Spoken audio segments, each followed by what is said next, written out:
185. Hei, omong kosong apa yang kamu katakan? Aku berteriak sambil buru-buru berlari menuju Yo Jong-hyuk. Aura mulai muncul dari tubuh Yo Jong-hyuk saat dia memegang potongan batu giok. Orang yang dipilih berevolusi menjadi Raja Iblis. Orang yang dipilih oleh batu giok akan menjadi Raja Iblis ke-73.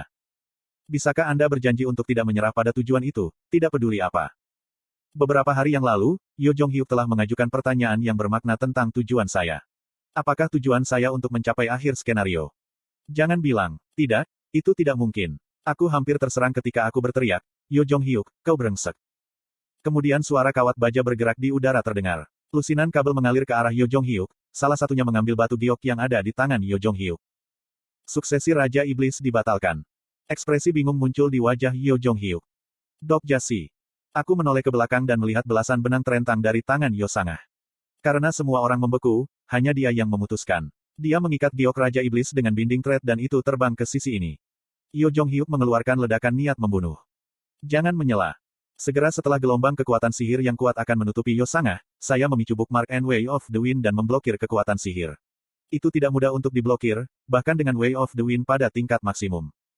Ini adalah kekuatan Yo Jong-hyuk, yang telah menjadi transenden. Aku berteriak dengan gigi terkatup.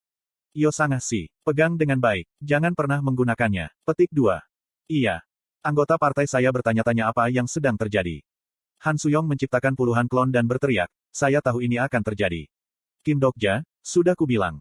Yo Jong-hyuk adalah seseorang yang hanya memikirkan dirinya sendiri sampai akhir. Petik 2. Han Suyong terus berteriak sementara aku tidak dapat memahami situasi dengan benar. Kim Dokja, kita harus menghentikannya. Si brengsek ini jelas akan menjadi Raja Iblis, bunuh kita semua dan bersihkan skenarionya sendiri. Petik 2. Cloning Han Suyong memblokir Yo Jong-hyuk dan meledak seketika. Tubuh utama Han Suyong terjebak di dinding lorong. Anggota partai lainnya bergegas di depan saya. Menguasai. Apa yang salah denganmu? Kiak. Petik 2. Yo Jong-hyuk si. Lee Ji-hye dan Jung Hee-won juga. Mereka tidak bisa mengatasi pukulan Yo Jong-hyuk dan jatuh. Sekarang Yo Jong-hyuk serius. Dia berkomitmen untuk mengalahkan semua orang yang mengganggu tujuannya. Saya melangkah melewati anggota partai sambil mengatakan kepada mereka, kamu tidak bisa berurusan dengannya. Mata Yo Jong-hyuk memelototiku. Keluar dari jalan Kim Dokja. Aku akan menjadi Raja Iblis. Petik 2. Omong kosong apa ini? Kenapa tiba-tiba? Petik 2. Bukankah seharusnya kamu juga tahu? Hanya ada satu cara untuk menghapus skenario ini. Petik 2. Aku melirik ke jendela skenario yang mengambang di udara. Plus. Skenario utama tanda pagar 10 Raja Iblis ke-73. Kategori, utama. Tingkat kesulitan, SS+. Hapus ketentuan, Anda dapat memilih salah satu dari dua cara. Ambil alih tahta dan jadilah Raja Iblis ke-73, atau bunuh Raja Iblis ke-73 yang baru lahir. Skenario hanya dapat dibersihkan dengan memilih salah satu dari dua metode ini dan tidak ada cara lain untuk melanjutkan. Batas waktu, 30 menit. Kompensasi, 200.000 koin, tanda tanya. Kegagalan, kematian dan pengusiran dari skenario. Plus. Skenario ini mirip dengan skenario pengorbanan. Satu orang harus mati untuk semua orang atau satu orang akan hidup sementara yang lain mati. Saya menggigit bibir saya dan bertanya, apakah Anda akan mengorbankan diri Anda sendiri? Buru aku dan pergi ke skenario berikutnya. Kenapa kamu melakukan sesuatu seperti ini tiba-tiba? Ini adalah hal yang benar untuk dilakukan. Tidak ada keraguan bahwa dia pikir ini adalah jawaban yang benar. Yo Jong-hyuk berbicara dengan nuansa uniknya. Aku terbiasa dengan rasa sakit. Demikian pula, saya akrab dengan kematian. Apakah kamu tidak tahu ini? Petik 2. Dia yakin bahwa saya tahu semua tentang dia. Namun, Yo Jong-hyuk salah. Saya tidak tahu Yo Jong-hyuk. Yo Jong-hyuk yang saya tahu tidak akan pernah melakukan ini. Sepertinya ada ruang untuk berbicara, jadi aku memutuskan untuk menenangkan mola ini. Aku tahu apa yang kamu katakan, tetapi kamu tidak harus mengorbankan diri. Anda seorang regresor tetapi Anda tidak memiliki banyak kehidupan. Saya memiliki kebangkitan di pihak saya. Karena itulah kamu bukan orang yang cocok untuk menjadi Raja Iblis. Petik 2. Kebangkitan. Ini adalah kemampuan yang baik. Namun, apakah Anda pikir ini akan berhasil dalam skenario ini? Jika Anda telah melihat skenario gagal, dapatkah Anda yakin bahwa kebangkitan akan menyelamatkan Anda? Petik 2. Aku sudah lupa sejenak. Tentu saja, Yo Jong-hyuk benar. Skenario ini tidak hanya berakhir dengan kematian. Si brengsek ini, sudahkah dia menghitungnya dan pindah? Keluar dari jalan Kim Dokja.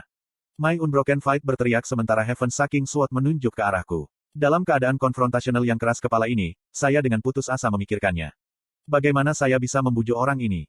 Tidak peduli seberapa keras aku meremas kepalaku, aku tidak bisa menemukan metode. Jika ini terus berlanjut, brengsek ini akan menjadi Raja Iblis dan mengambil rute regresi sial. Keahlian eksklusif, Omniscient Reader's Viewpoint, tahap 2 telah diaktifkan. Saya mulai menyerap pikirannya seperti spons. Biaya kegagalan skenario ini adalah pengusiran dari skenario. Tidak ada seorang pun yang bisa bertahan diusir dari skenario. Maka kemampuan kebangkitan Kim Dokja tidak ada artinya. Mungkin ini adalah kematian yang ditunjukkan nasibnya.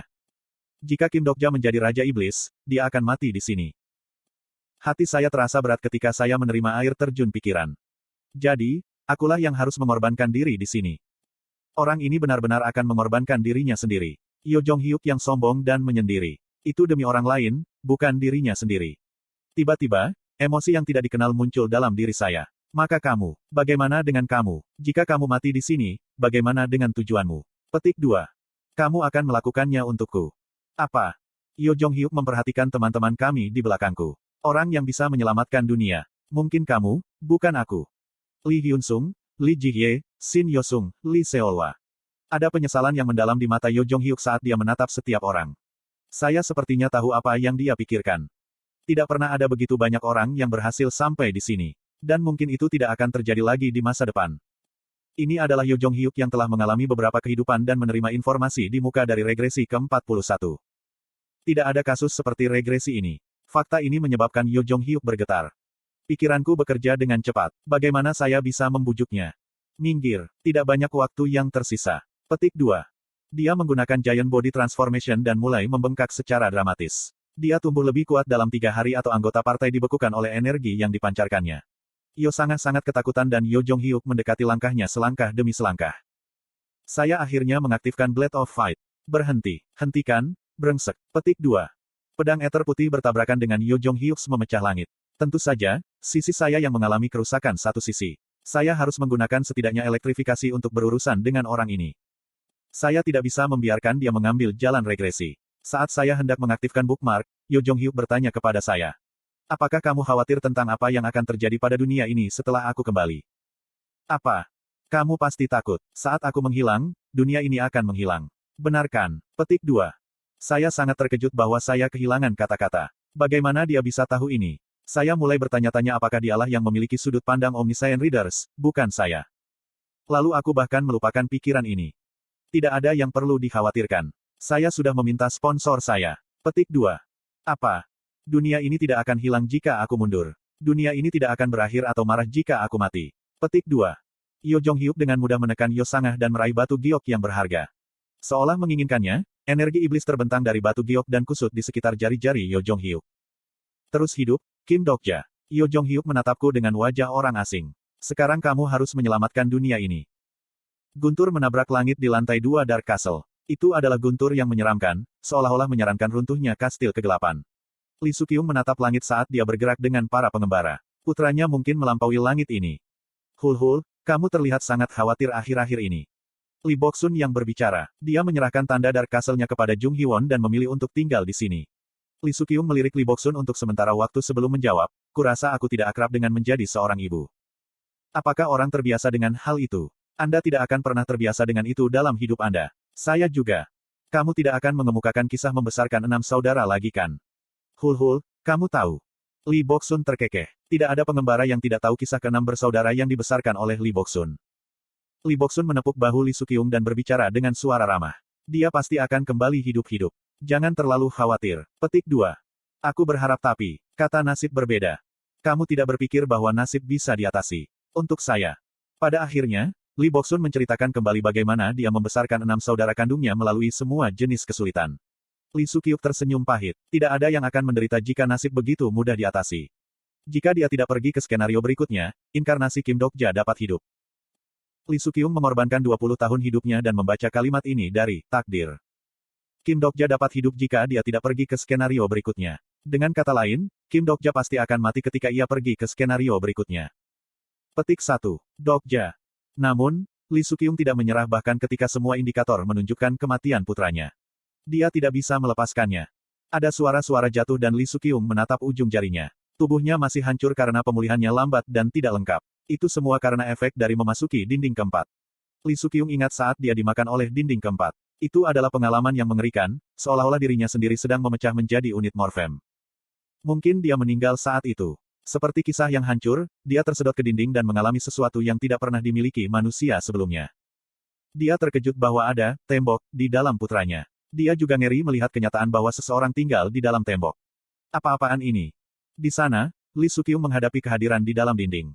Keberadaannya hancur dan diciptakan kembali sehingga tidak ada banyak kenangan akurat yang tersisa. Struktur tepat dinding bagian dalam. Dia tidak ingat. Tetap saja, ada satu hal yang dia ingat. Itu adalah jawaban untuk sebuah pertanyaan.